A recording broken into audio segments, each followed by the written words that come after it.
Hi friends, నేను మీ దత్తు. పశ్చిమ ఆసియాలో జరుగుతున్నటువంటి హాయ్ ఫ్రెండ్స్, నేను మీ దత్తు. ఇరాన్ అమెరికా పైన, అమెరికా ఇరాన్ పైన ఒకరిపైన ఒకరు కొన్ని షరతులు విధిస్తూ అప్పుడు గాని యుద్ధం విరమణ జరగదు అని చెప్పేసి కొన్ని కండిషన్లు పెడుతున్నారు. కండిషన్లతో మరి యుద్ధ విరమణ చేస్తామని చెప్పి అంటున్నారు. వాళ్ళ డిమాండ్లు ఏంటి ఒకసారి మనం పరిశీలించే ప్రయత్నం చేద్దాం. అమెరికా 15 డిమాండ్లు పెట్టింది. అవేంటో చూద్దాం. ఇక్కడ ముఖ్యమైనటువంటివి చూస్తే హార్ముజ్ జలసంధిని తక్షణం తెరవాలి. ఇకపై దాన్ని స్వేచ్ఛాయుత మారిటైమ్ కారిడార్‌గా నిర్వహించాలి అని. ఇంకోటేంటంటే అణ్వాయుధాలు ఎప్పటికి సమకూర్చుకోవద్దని ఇరాన్ హామీ ఇవ్వాలి. ఇప్పటిదాకా 450 కిలోల యురేనియం నిల్వలను ఉన్నాయి గదా! వాటి ఐఏఈకి అప్పజెప్పాలా. తన అణు సామర్థ్యం మొత్తం నిర్వీర్యం చేయాలా. నటాంజ్, ఇస్ఫహాన్, ఫోర్డో అణు కేంద్రాలను ధ్వంసం చేసేయాలా.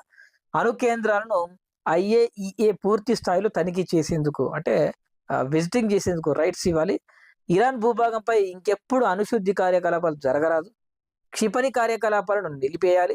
క్షిపణుల రేంజ్‌ను, వాటి సంఖ్యను తగ్గించాలి. క్షిపణులను ఆత్మరక్ష కోసం మాత్రమే వాడుకోవాలి. హెజ్బుల్లా వంటి ఆయుధ గ్రూపులకు ఆయుధాలు ఇవ్వద్దు.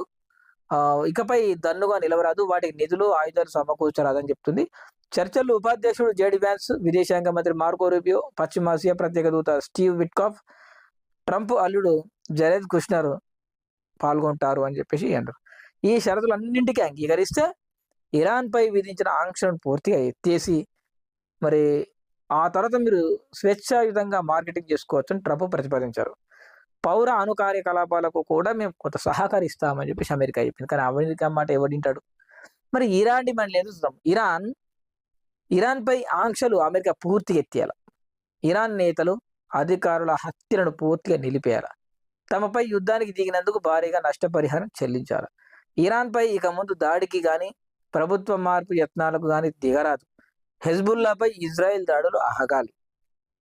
హర్ముజ్ జలసంధిపై ఇరాన్ సార్వభౌమత్వానికి శాశ్వత గుర్తింపు ఉండాలి. నౌకల నుంచి సుంకం వసూళ్లకు అభ్యంతరం పెట్టరాదు.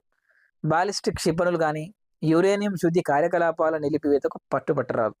గల్ఫ్ నుంచి అమెరికా బలగాలు అన్ని వైదొలగాలి. అంటే ఇక్కడ ఉన్నటువంటి ఆర్మీ బేస్ ఉంటాయి కదా, ఆ బేస్‌లన్నీ ఖాళీ చేయాలి. స్థావరాలన్నీ తీసేయాలి.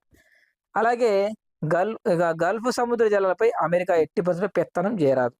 ఒప్పందాలను గతంలో మాదిరిగా అమెరికా ఏకపక్షంగా బుట్ట దాఖలు చేయరాదు. ఇట్లా కండిషన్లు పెట్టుకున్నారు. వీళ్ళ కండిషన్‌లో వాళ్ళు ఒప్పుకోరు. వాళ్ళ కండిషన్ వీళ్ళు ఒప్పుకోరు. మరి ఏం జరుగుతుందో చూద్దాం.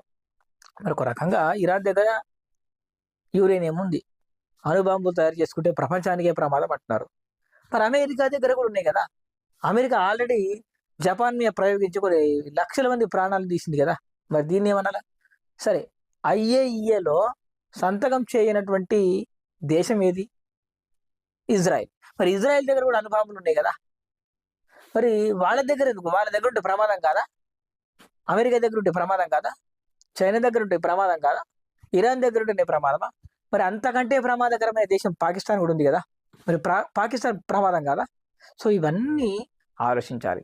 ఆలోచించి మరి మీరు కామెంట్ ద్వారా తెలియజేయండి. సో దీనిపైన పూర్తి విశ్లేషణ మరో వీడియో చూద్దాం. Thanks for watching. బాయ్.